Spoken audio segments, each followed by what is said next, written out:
Hi, everybody. It's Bill Gilliland, and welcome to Epic Entrepreneurs. Today we're going to be talking about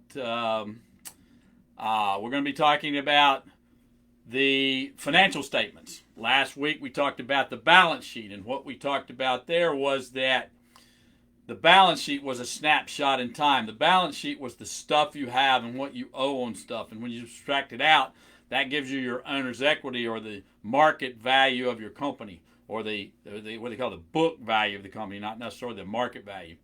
Today, we're going to be talking a bit about the income statement and how to use an income statement.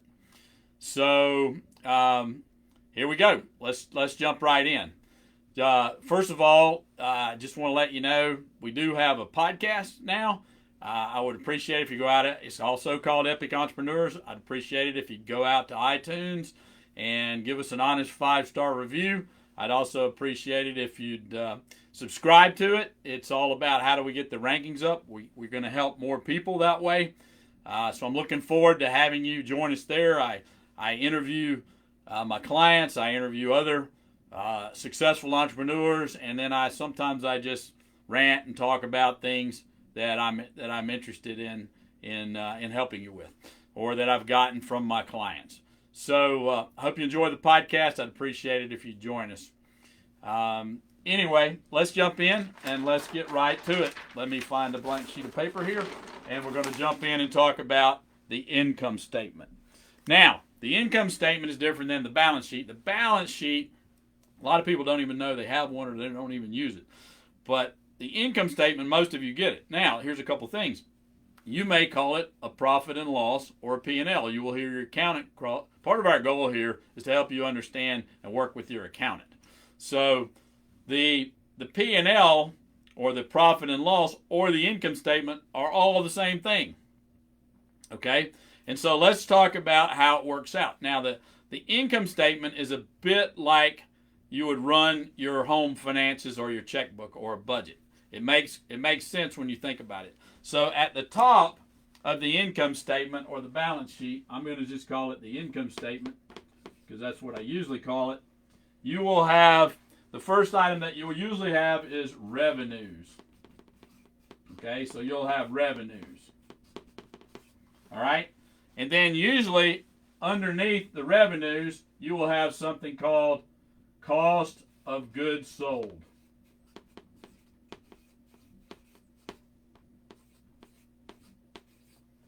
And these will be subtracted out from each other, and you will have something called gross profit.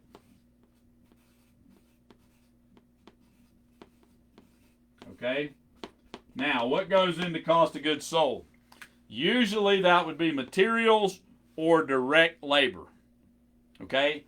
Or, it could be, variable costs. So it could be commissions could go in there. But generally, it is materials. Sometimes it has labor in it, depending on what business you're in. If you're a contractor, for example, you may have your direct labor associated with the job in cost of goods sold. Now, some people call that COGS. They just COGS, cost of goods sold. But this gives you gross profit. Now, that's not your net profit. That's not the profit you get to keep. That's just the profit on what you sold. Okay? Now, so then you will have your expenses. And you will have, you'll have things like, like salaries. You'll have utilities. You'll have insurance. You'll have rent. You'll have whatever it is you're going to have in your business. So you'll have a number of other things that'll be on your income statement. You can look at any income statement in the world, it'll be set up like this. Okay? Then usually they'll have a line that'll be a total line. It'll be like total expenses. But when you subtract all that out, the total expenses from here, then you get what's called net profit. Net profit, usually before taxes. So we'll call that before taxes. That's a B. Before taxes. All right? Then you take out your taxes, and you have your after-tax profit. So taxes are here, and then you take out your after, so profit after taxes. All right? And that's all there is to it. That's the way the income statement works. Now, it is over a period of time. So it'll be over a year or a month or the balance sheet is a snapshot. It's on a specific day. So December 31st, 2020. The income statement will go, it'll say below it, it'll have dates. It'll say January 1st, 2020 to December 31st, 2020. All right? So there's a couple of key things that you need to understand. So the revenues will be up here. Your cost of goods sold, that'll be your gross profit, and that's the difference between gross profit and net profit. Net profit is after all your other expenses. The gross profit just takes in your direct expenses like your materials and your thing. And then all the other expenses are there. So that's really all there is to an income statement. Now, you say, well, why? One of the questions I get a lot of is, how come I'm showing a profit but I don't have any cash? Well, guess what? We're going to talk about that next week. We're going to talk about the cash flow statement. But let me tell you a few reasons that will happen. Number one, if you have principal payments that you pay on a loan, they're going to show up on the balance sheet. Okay? Because, so you paid $30,000 for your truck. Okay? Then you've got a payment on the truck.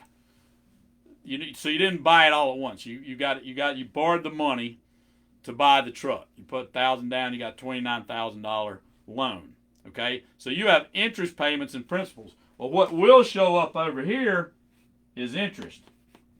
But the principal, that payment that you make, will just reduce the liability that you owe on the balance sheet. Okay? So that's one way you could end up with less, without having cash in there. You could also, now you can have a positive thing because you'll almost always, one of your expenses will be depreciation, which is a non-cash expense. So you have to add that back in to your cash flow. But there's a lot of ways that can happen. If you're confused, it's okay. We'll help you get through it on the 4th episode of this Epic Entrepreneurs. So anyway, that's the income statement. I hope that's useful. If you still have questions, you want to know how to read one, how to read yours, how to get it right, how to put in the right data, then we can help you find a bookkeeper that can do that. So in the meantime, if you have any questions about building, growing your business, we're here for 4 reasons. We're here to educate you. We're here to help you plan better. We're helping you to give you inspiration, and we're helping you here to commit to achieving all your goals and all your dreams. So until next week, I wish you all the best.